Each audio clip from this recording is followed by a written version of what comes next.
Welcome to The Explainer. Today, we are digging into a fascinating question. How does an expert with a great idea actually get a politician to listen and, more importantly, to act on it? And just a heads up, we're doing this in the spirit of a flow Salon, where we love to explore these powerful ideas that really shape how our world works.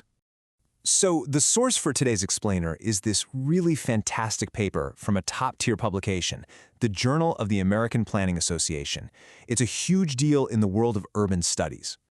The title of the paper is Power of Persuasion: How Planners Shape Decisions Through Communication, and it was written by a whole team of researchers, including Li Feng, Yizhe Wen, Jingzhe Zhang, Corey Hu, Gordon Erlebacher, and Samuel R. Staley. All right, let's get right into it. This whole study tackles a question that I'm sure drives experts crazy. You've got the data, you've got the evidence, but you're up against political power. So how do you make sure your knowledge actually influences the people who make the final call? So here's how we're going to break it all down. First, we'll look at the core problem.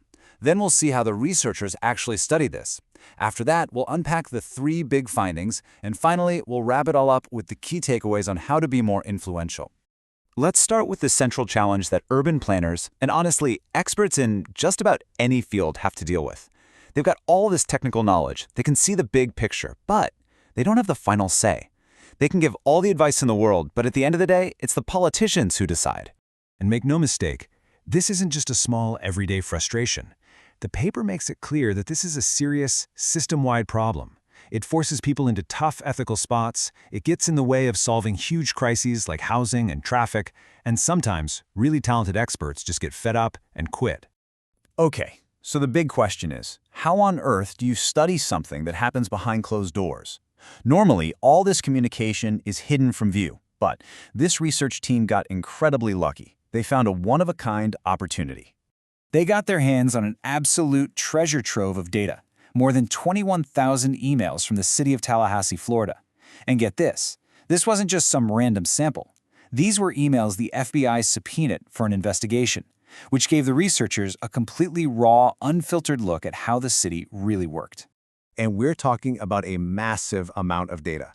It covered a full 6 years of conversations, involved almost 40,000 different people, and, this is the key part, they could link all of those emails directly to 453 real-world votes on actual planning issues.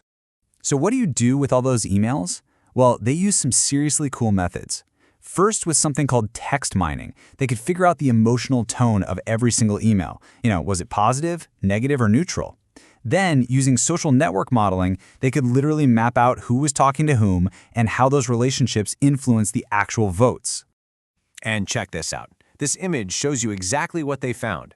This isn't your typical org chart. It's a map of actual influence. You can see how the different groups are connected, and the thicker the line, the more they talked. It basically reveals who the key players really are. Okay, let's get into the first major finding from all this analysis. This one is huge, and it really starts to paint a picture of what works and what really doesn't. The study really put a classic question to the test.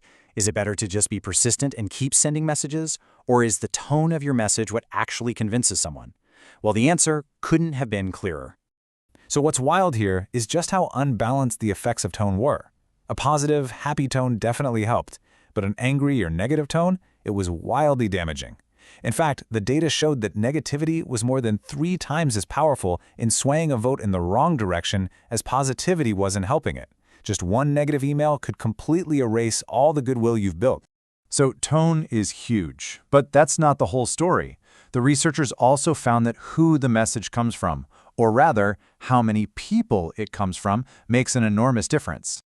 So here's the bottom line. One expert saying the same thing over and over again isn't nearly as effective as having several different experts all saying that same thing. When politicians heard the same advice from multiple sources, it gave them the confidence they needed to get on board. A united front really is a persuasive front. Now we get to what might be the most surprising part of the whole study. It turns out that persuasion isn't just about sending a positive message with a unified voice. The actual personal details of the people involved can play a huge role too. And some of these findings are pretty counterintuitive.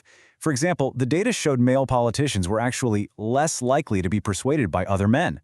Age was also a factor, with older politicians tending to dismiss advice from younger experts. And believe it or not, going to the same university, which you'd think would create a bond, often had no effect, or in some cases, even a negative one. Okay, so that's a lot of incredible data. But what do we actually do with it? Let's boil it all down to 3 clear, actionable strategies.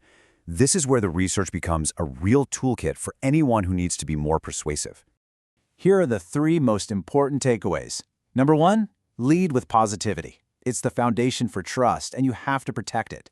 Number 2, present a united front. Get your colleagues on the same page. A message from many is way more powerful than a message from one.